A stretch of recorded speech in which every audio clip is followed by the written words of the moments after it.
नमस्कार। भारत की स्वतंत्रता संग्राम के बाल बलिदानियों की अमर गाथा में आज फिर आपका स्वागत है।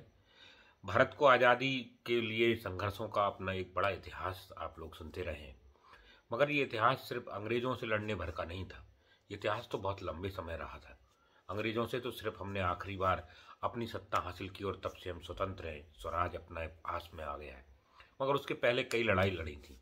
मगर आखिरी की जो लड़ाई थी उसमें देश ने एक साथ अपना पूरा समर्पण दिया है। क्या छोटे, क्या बड़े, क्या बच्चे, क्या बूढ़े, क्या जवान, क्या किसान, सब के सब एक साथ थे। और इन्हीं में से उन बच्चों की कहानियां मैं आपको लगातार सुना रहा हूँ। आज की कहानी असम के तेजपुर के निगाईचुली गांव की है। यहाँ की एक बच्ची है फूलेश्वरी। उसकी उम्र कुल 12 वर्ष की है और 12 वर्ष की उम्र में उसने इतना बड़ा काम किया। न केवल उसने बल्कि उसके साथ और 20 छोटे छोटे बच्चे इस पूरी स्वतंत्रता की लड़ाई में अपने प्राणों का उत्सर्ग कर गए थे। दरअसल जब छोटी बच्ची थी तो यूनियन जैक के इस झंडे के खिलाफ उसके मन में बड़ी बगावत थी। वह बच्चों के साथ जब रेत के बालू का घर बनाती थी तो उसे पुलिस की छावनी कहती थी और उस पर एक नीला झंडा टांग देती थी, जिसे अंग्रेज का जो फ्लैग था यूनियन जैक उसे उस नाम देती थी। और बच्चों से कहती थी लूट लो इसको। और खेल खेल में बच्चे इस तरह खेलते थे जैसे उन्होंने अंग्रेजों पर फतह पा ली है। और जैसे ही 1942 में भारत छोड़ो आंदोलन की आग भड़की तो इन बच्चों में जो शुरू से भाव थे, जो संस्कार थे देशभक्ति के, वो प्रबल हो गए और यूनियन जैक को तहस नहस करने का स्वप्न अब उनकी आंखों में तैर गया।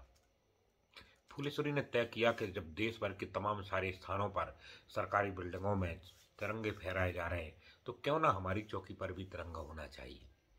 बस ये विचार किया, अपनी बाल सेना तैयार कर ली और हाथ से ही 3 रंग का तिरंगा सल लिया। कोयले से चरखा बना दिया।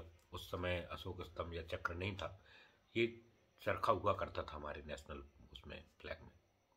और झंडा लेकर कोतवाली के सामने खड़े हो गए।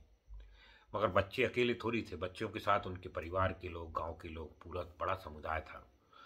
जब अंग्रेज सिपाही और दरोगा को ये पता चला कि बच्चों के साथ पूरे गांव के लोग आ गए हैं तो चीखा चिल्लाया, डांटा फटकारा सब किया और कहा करने क्या आए हो।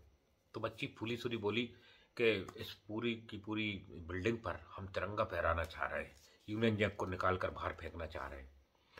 बच्ची का जैसे ये कहना हुआ तो अंग्रेज जो हमेशा करते रहे वही करे।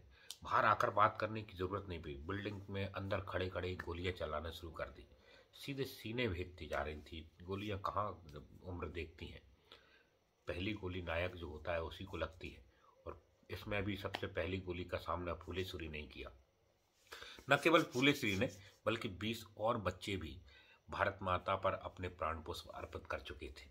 इसके बाद कहाँ गांव वालों का सब्र जवाब देने की स्थिति में था, रुकने की स्थिति में नहीं था।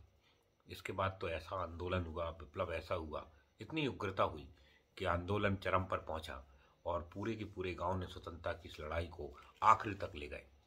तो फूलेश्वरी सहित 20 बच्चों के इस बलिदान ने दुनिया और देश भर में एक नया नाम कमाया और आज़ादी के लिए लोगों को एक नए प्रमाण भी दिए। आज की कहानी इसी बच्ची और उन 20 लोगों की। कल की कहानी में फिर किसी की बालक के साथ और उसकी सॉरी गाथा के साथ होंगे। तब तक के लिए नमस्कार।